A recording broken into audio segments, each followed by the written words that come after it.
Are you desperately trying to figure out how to support an aging family member while taking care of your own kids and managing work responsibilities? This show helps adult children to support aging parents by combining care skills, legal tools, and financial strategy into one show to save your sanity. Dad seems to be obsessed with going to the bank, withdrawing cash, and keeping envelopes full of $100 bills lying around the house. Who knows what he's doing with it, but how do I make it stop? I'm Patrick Cawley. This show helps family caregivers navigate dementia care skills and overcome legal and financial challenges so that they can make confident, peaceful decisions to support their loved one. Keep listening and you'll hear why Dad is repeatedly going to the bank and withdrawing cash.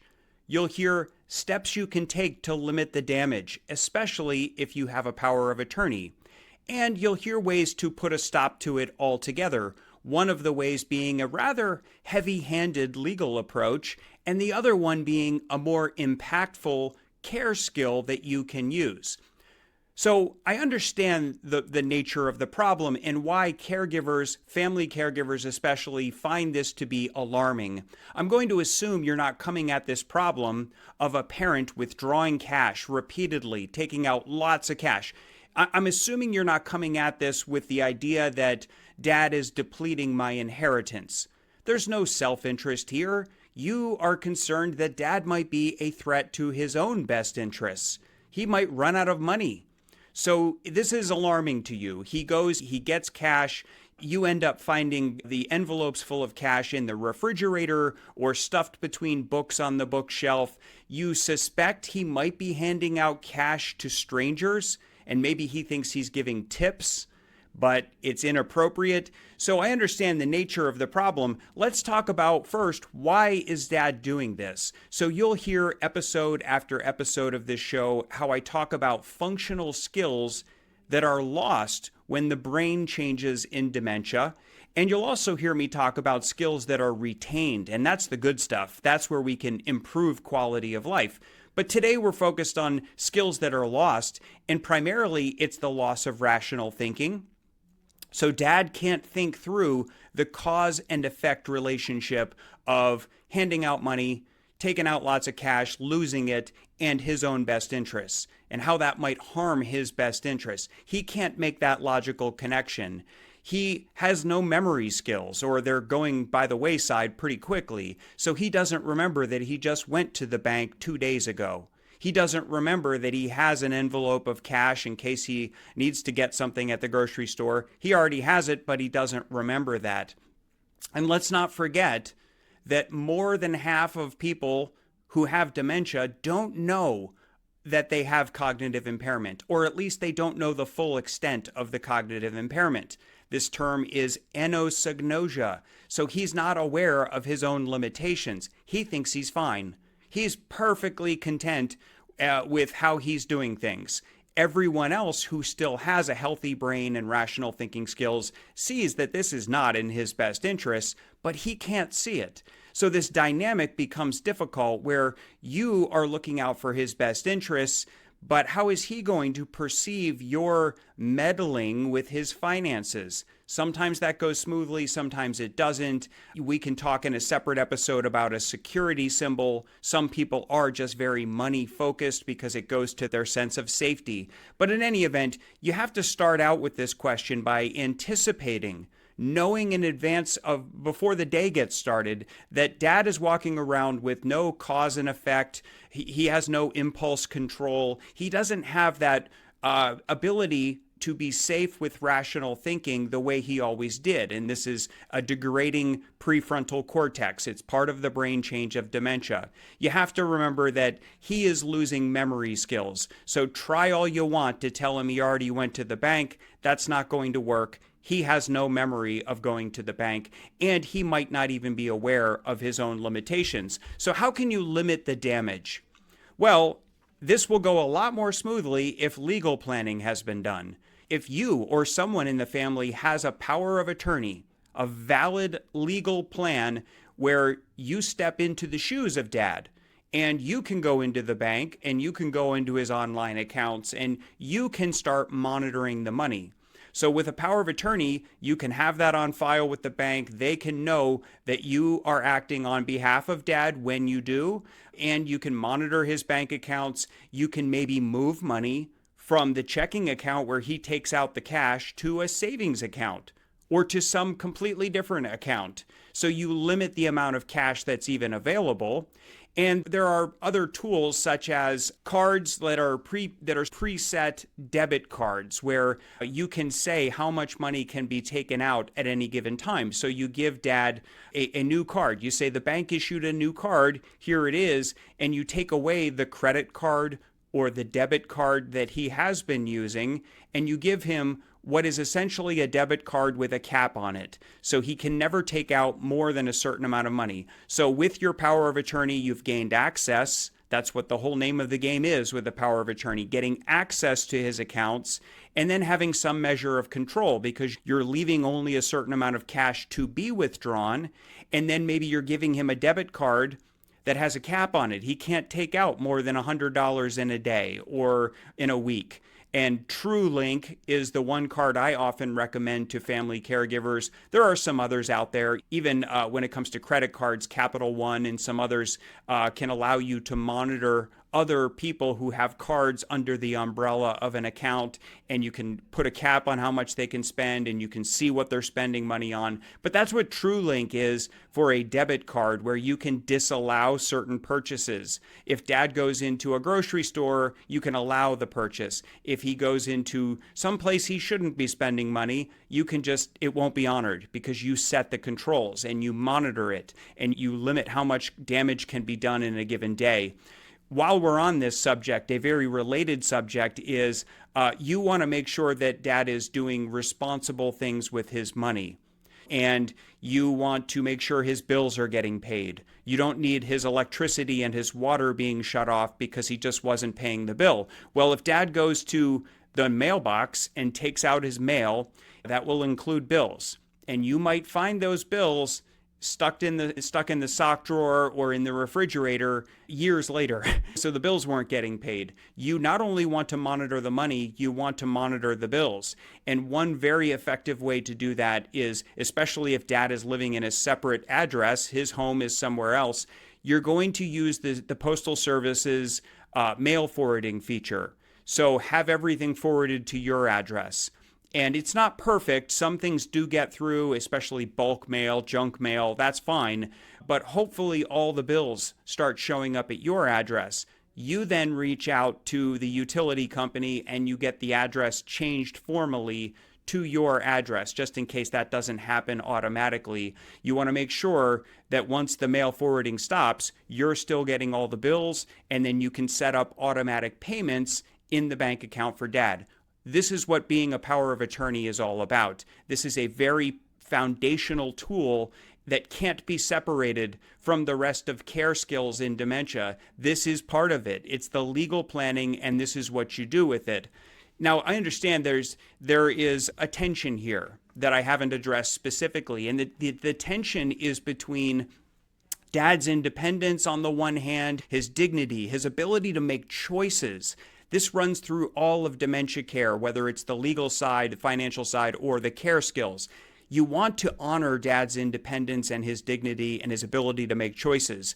But the other side of the scale is that dad's safety is a concern. Without rational thinking skills, without memory skills, with deteriorating attention skills, he might be a danger to himself. And I'm not saying that this balance between his independence and his safety will always be easy. In fact, some days you will find yourself regretting that you put your thumb on one side of the scale or the other, and maybe it was a little too much.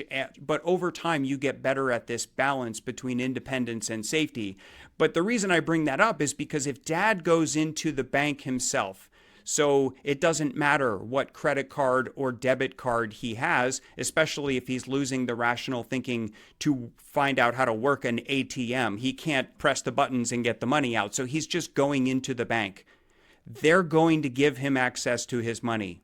The banks are going to be extremely reluctant to cut off an account holder from the account holder's money. And you might think this is outrageous. Can't they see that something's going on with dad? He's not making sense, but they're going to give him whatever, $5,000 in cash? How does that make any sense? It may or may not be obvious to them what you are seeing on a daily basis. But even if they see the loss of skills in dementia that dad is exhibiting, they're going to say to you, boy, we wish we could help. Bring us a court order and we can lock this all down. But that's really what it comes down to, is they are also trying to balance the independence of a person who has money in their bank and their ability to get that money and safety. And the only time that banks, in my experience, tip the scales towards safety is when somebody else comes in with dad to the bank, and that somebody else appears to be manipulating dad or exploiting dad, trying to get dad to take money out. Dad clearly has no idea what he's doing. Then the bank is well trained to spot that exploitation and freeze the account. But if it's just dad going into the bank, he's going to get whatever cash he asks for. So there may be exceptions. Some banks may be better than others at this. Local community banks tend to know the people involved better than the national banks. But this is something to be aware of. Dad walking into the bank, he'll still get the cash. So how can you put a stop to this? You've tried you understand dad does not have rational thinking skills, that his memory skills of previous access to cash, he doesn't have that anymore. He might not be aware of his own limitations because of anosognosia. You've tried limiting the amount of cash available in the account using your power of attorney. You've tried giving him a card, a debit card like a TrueLink card, to limit the amount of cash he can take out. What do you do to just stop it? There's a legal approach that's rather heavy-handed, and there's a care approach. And I think we should try the care approach first, because here's the legal approach. And you're jumping right to this step if you don't have a power of attorney. Then you have to take the heavy-handed legal approach, because you can't get access to anything without a power of attorney. So without it, or even if you have it, but it's not quite stopping the problem, you have to go to court. And you're asking for guardianship or conservatorship. It goes by different names in different states, but it's the same thing. You're saying to a court, whatever plan we have in place, we can't stop dad from being a threat to his own well-being. And you have to put on evidence, and you have to convince a judge to essentially strip dad of all of his rights and give you total control to then go to the bank, show the guardianship or conservatorship order, and lock it down. And then maybe you're just moving money out of that account, setting up a completely different account. This is heavy-handed, and obviously it's throwing dad's independence, his ability to make choices for himself, right out the window. So I see that as a last resort, and the courts see it that way too. You're really going to have to put on a compelling case that dad's a threat to himself before we completely eliminate his independence and dignity. So that's one way to do it. But what is the care approach, where maybe you don't need to go all heavy-handed? The care approach can be remembered this way: the morphine button effect. What do I mean by the morphine button effect? Let's say you are in a car accident, or you have surgery, and you're lying in a hospital bed recuperating, and you're feeling a lot of physical pain. There's two ways they can address that pain with medication. Regardless of what way they do it, the goal is always to use the lowest effective dose to relieve the pain and make it manageable. Lowest effective dose because it's not like morphine and Demerol don't have downsides associated with them. They do. So you want to use just enough to manage the pain, but not too much. So there's two ways that they might go about that. The nurse might come to your hospital room and come to your bedside and have one of those little cardboard cups with a couple of pills in it. The nurse says, "Tell me your pain on a scale of 1 to 10. 1 being, I'm hardly in any pain at all. 10 being, this is excruciating. Do something." If your number is high enough, the nurse is going to say, "Here's this little cup with 2 pills. Here's a glass of water. Take the pills. I will be back in about 4 hours to check how you're doing." And in 4 hours, the nurse will do the same thing. Ask you your level of pain, 1 to 10, and then have 2 pills if you need them. The other way you can administer the pain medication is you have an IV in your arm, and you have a little cord with a button on the end of it, and you self-administer. And of course, they're not going to let you keep hitting the button until you overdose. There's a cap or a governor on it, but you can self-administer. This is a fascinating glimpse into human psychology because psychologists have studied this. And what they found is achieving the lowest effective dose happens with the button. It doesn't happen when you're waiting 3 or 4 hours for the nurse to come back. Why? Because when you take those pills and you're thinking, well, I don't know, is the nurse going to come back? What am I going to feel like in an hour and a half or 2 hours? I might be in excruciating pain. So every time that nurse comes, I'm taking the pills, whatever they'll offer me, because I don't know what I'm going to be feeling in an hour before, and then I still have to wait a while for the nurse. So I'm just going to take all the pills they have to offer. When you have the button and you can self-administer at any time, you don't have that fear of the unknown. You just know, if I can't manage this pain, I'll hit the button. But for now, I think I can deal with this.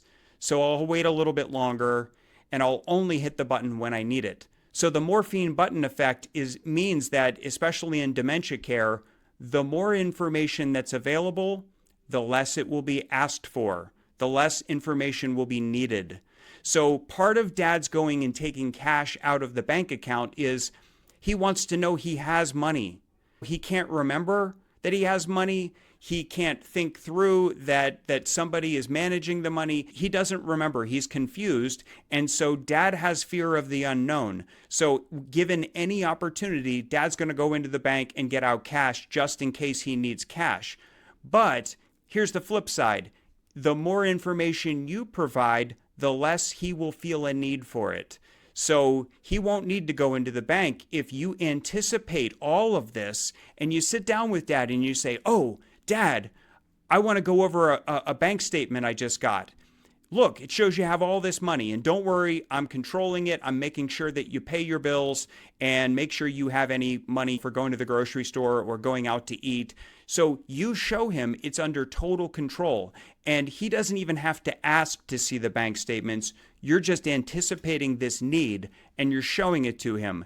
He will be less concerned less often about money. He just won't go to get out the cash anymore. He'll start to realize you're in control of this.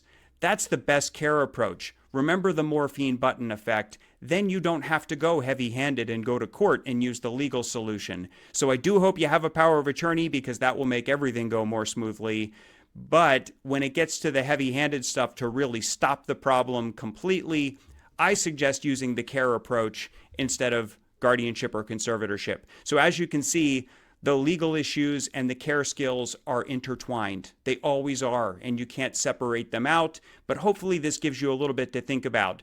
If you need guidance yourself, one-on-one or in groups to learn from other people, I run dementia consulting groups all the time. I take you through the full picture, not only of the legal planning, but really the care skills and more of the depth of the morphine button effect and the skills lost and the skills retained. Send me an email at info@keystoneelderlaw.com if you're interested in joining one of the groups. You can be really anywhere because we'll do it remotely, and you'll keep recordings and learn how to put all of this together. I hope this episode has been helpful. If you need guidance specifically with a family member living with dementia, I can teach you how to manage communication, decrease stress, and improve quality of life. There is hope in skilled dementia care. Send an email to info@keystoneelderlaw.com. Remember, when you learn the tools to support a family member with dementia, you can do this.